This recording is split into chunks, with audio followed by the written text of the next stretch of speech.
Hey guys, welcome back to my channel. आज मैं आपके लिए फिर से एक ज़ॉम्बी मूवी लेकर आई हूँ जिसका नाम सर्वाइवल ऑफ डेड है और ये रिलीज हुई थी 2009 में। सो विदाउट वेस्टिंग टाइम चलिए फटाक से वीडियो को स्टार्ट कर लेते हैं। सो गाइस, मूवी की स्टार्टिंग में हम देखते हैं कि हर जगह वायरस फैलने के कारण लोग मर रहे हैं और मरने से ज़ॉम्बी बनकर फिर से वापस जिंदा हो रहे हैं और इसलिए नेशनल आर्मी को उन्हें रोकने के लिए काम पर लगाया हुआ था। जहाँ फिर हम सार्जेंट को देखते हैं जिसके सामने एक ऑफिसर डीजे वापस से जिंदा होकर एक ज़ॉम्बी में बदल जाता है और उसकी इस कंडीशन का जिम्मेदार कोई और नहीं बल्कि लुओ होता है, क्योंकि उसने ही उन्हें वहाँ पर भेजा हुआ था। सो इसलिए सार्जेंट लुओ को उसे मारने के लिए कहता है, लेकिन लुओ ऐसा नहीं कर पाता है, जिससे कि सार्जेंट खुद ही डीसे को मार डालता है। और जब वो लुओ की तरफ गन करता है तो वो बहुत डर जाता है और उसे मना करने लग जाता है कि तभी एक ज़ॉम्बी वहाँ पर आता है और उसे बहुत बुरी तरह से काट लेता है, जिससे कि सार्जेंट उसे शूट करके वहीं पर मार देता है। फिर कैनी ज़ॉम्बी को भी मार देता है। सीन यहाँ से शिफ्ट होता है और हम प्लम आइलैंड को देखते हैं, जहाँ पर हमें ज़ॉम्बी आने के 6 दिन बाद का सीन दिखाया जाता है, जहाँ पर पैट्रिक एक ज़ॉम्बी को मार रहा होता है और उसी दौरान हम पैट्रिक की बेटी जीन को भी वहाँ पर देख पाते हैं, जहाँ वो सब एक आदमी के घर में पहुँचते हैं जिसका नाम मैथ्यू था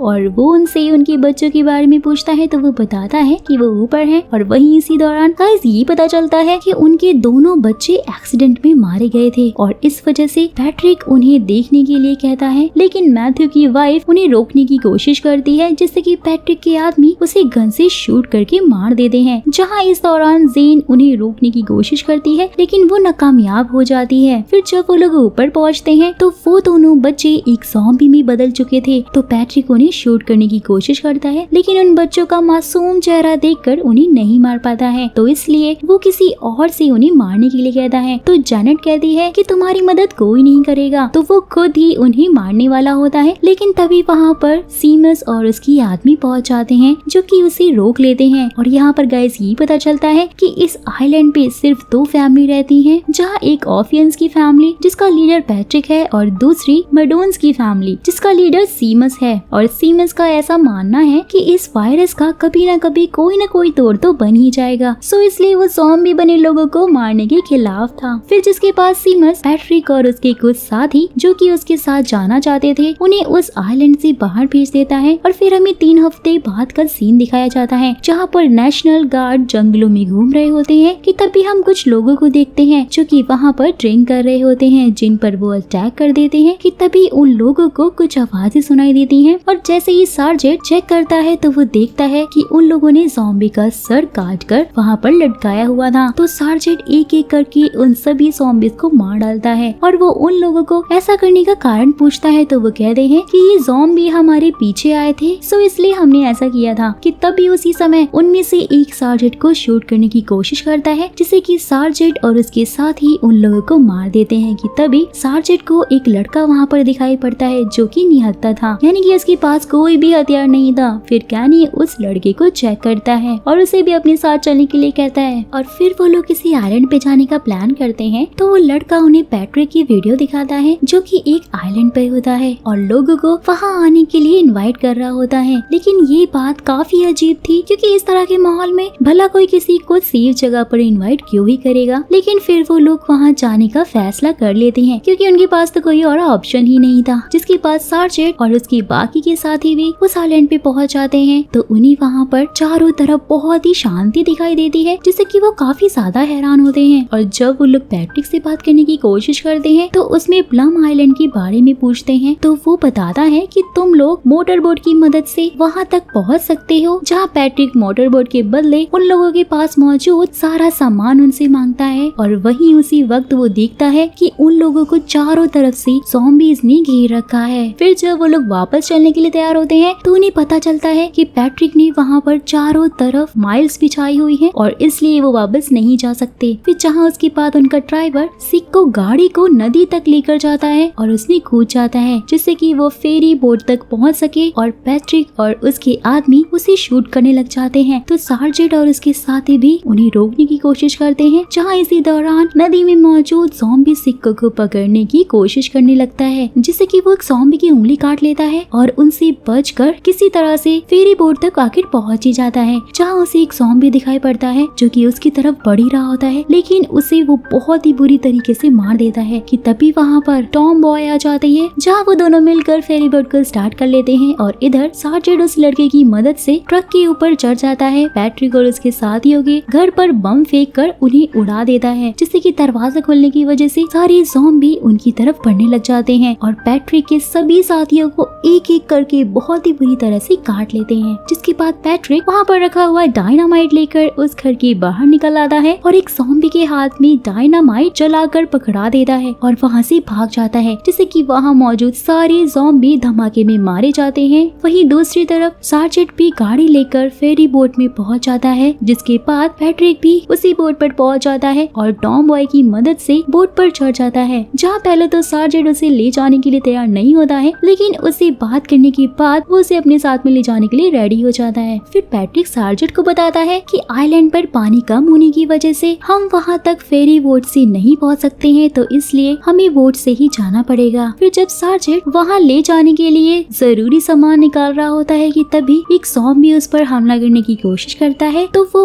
उस पर फ्लेयर गन से अटैक कर देता है, जिससे कि वो ज़ॉम्बी पूरी तरह से जल जाता है। और फिर वो लोग बोट की मदद से प्लम आइलैंड पे पहुंच जाते हैं, जहाँ पर वो ये देखते हैं कि ज़ॉम्बी को जंजीरों से बांधा गया है कि तभी उन लोगों पर कोई गोलियां चलाने लग जाता है, जिससे कि कैनी को गोली लग जाती है और इस दौरान सार्जेंट उसे बचाने की कोशिश करता है, जिससे कि उसके कंधे पर भी गोली लग जाती है, लेकिन कैनी वहाँ पे मारा जाता है। जिसके बाद पैट्रिक उसके सर पर गोली मार देता है, जिससे कि सार्जेंट बहुत ज्यादा गुस्सा हो जाता है और उसे मारने लग जाता है कि तभी वहाँ पर हमें जेन दिखाई पड़ती है, जो कि हॉर्स राइडिंग कर रही होती है और वो एक ज़ॉम्बी बन चुकी थी। ये देखकर वहाँ पे मौजूद सभी लोग बहुत हैरान होते हैं। जिसके बाद पैट्रिक वहाँ पे उन लोगों को बताता है कि सीमस ने उन्हें इस आइलैंड से बाहर निकाल दिया था, जिससे कि वो काफी गुस्सा था और इसलिए उसने इंटरनेट पे लोगों को यहाँ पर आने के लिए इनवाइट किया था, लेकिन सीमस ने यहाँ आने वाले सारे लोगों को मरवा दिया था। और फिर हम सीमस को देखते हैं गाइस, जिसने ज़ॉम्बी को कैद करने के लिए एक आदमी को कहाँ पर रखा हुआ था, जिसका नाम चक था। जैसे ही सीमस वहाँ पर पहुँचता है तो वहाँ मौजूद ज़ॉम्बी उस पर अटैक करने की कोशिश करते हैं और वो उनको मार देता है। और वहीं दूसरी तरफ यहाँ पर ये लोग एक ज़ॉम्बी को पिक के पास में रखते हैं, जिससे कि गाइस उन्हें ये पता चलता है कि वो इंसानों के अलावा भी किसी और को खाते हैं या फिर नहीं। लेकिन जब वो उन्हें नहीं खाता है तो सीमस काफी ज्यादा गुस्सा हो जाता है और उस ज़ॉम्बी को मार डालता है और फिर चक को जेन को लाने के लिए कहता है, क्योंकि वही अकेली ऐसी लड़की है जो कि ज़ॉम्बी बनने के बाद भी हॉर्स राइडिंग कर रही थी। फिर हम ये देख पाते हैं कि सारे सोल्जर्स एक घर में पहुंचते हैं, लेकिन वहाँ पर टॉम बॉय सिक्को को नहीं देखती है, तो वो उसे ढूंढते हुए जंगल में पहुंच जाती है, जहाँ पर हम ये देखते हैं कि सिक्को धीरे धीरे ज़ॉम्बी में बदल रहा होता है और इसलिए वो टॉम बॉय को वापस जाने के लिए कहता है और वो खुद को मारने ही वाला होता है, तो वो उसे ऐसा करने से मना कर देती है और खुद उसे गन से शूट कर देती है, क्योंकि उसे ऐसा लग रहा था कि अगर उसने सुसाइड कर लिया तो वो नर्क में जाएगा। फिर जब टॉम बॉय वापस आ रही होती है तो चक और सीमस वहाँ पर पहुंचकर उसे किडनैप कर लेते हैं और वहीं दूसरी तरफ सार्जेंट कंधे पर गोली लगने की वजह से जमीन पर गिर जाता है और वहाँ मौजूद लड़का चारों तरफ पानी ढूंढता है, लेकिन पानी ना मिलने की वजह से वो कैन लेकर नदी की तरफ जाने लग जाता है। फिर हम पैट्रिक को देखते हैं गाइस, जो कि अपने पुराने आदमियों को इकट्ठा करने लग जाता है, क्योंकि वो सीमस से बदला लेना चाहता था। और वहीं इधर चक टॉम बॉय को सीमस के पास लेकर जाता है, जहाँ सीमस देखता है कि पैट्रिक की वाइफ भी एक ज़ॉम्बी बन चुकी है, जिसे सीमस ने किचन में बांध कर रखा हुआ था। और फिर हम चक को देखते हैं, जो कि जेन का पीछा करते हुए उसे पकड़ लेता है और अपने साथ लेकर जाता है। सीन यहाँ से शिफ्ट होता है और हम जेन की ट्विन सिस्टर जैनेट को देखते हैं, जो कि सार्जेंट का बैंडेज कर रही होती है और अपने डैड के बारे में उससे पूछती है, तो वो बताता है कि वो सीमस को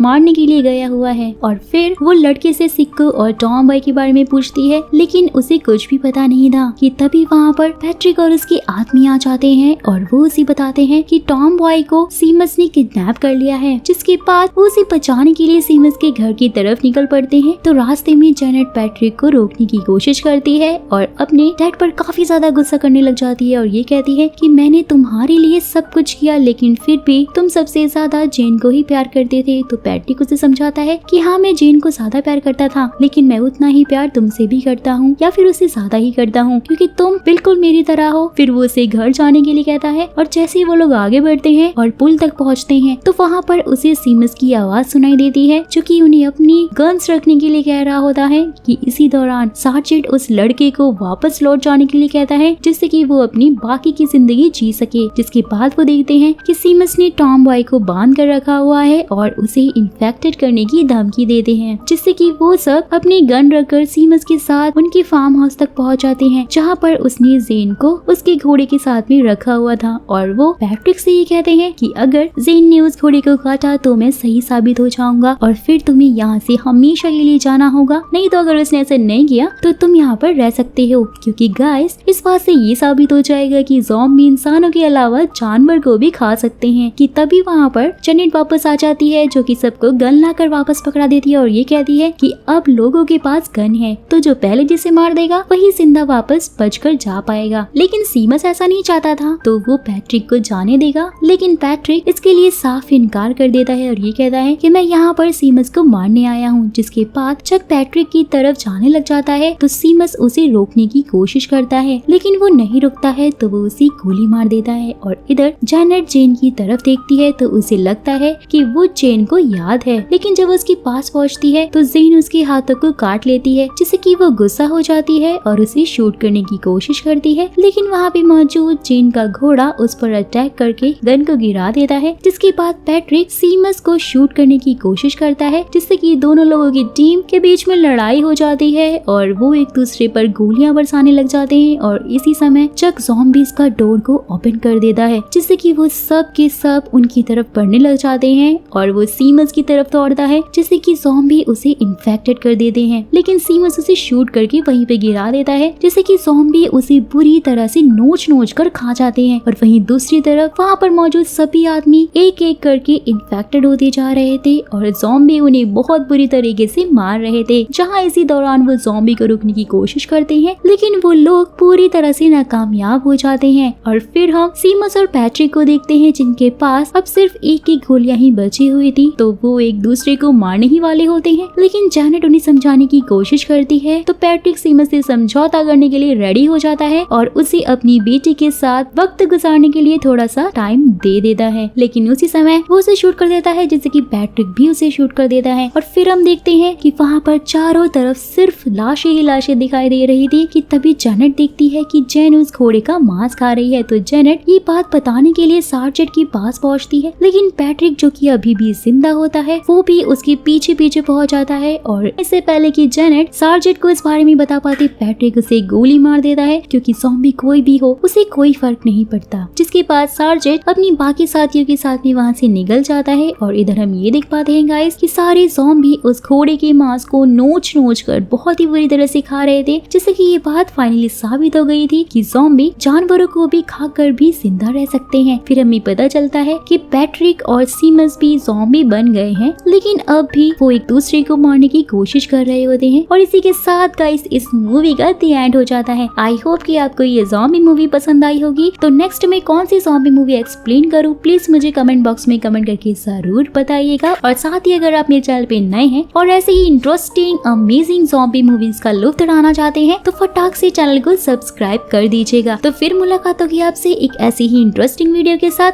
तब तक के लिए take care and bye bye.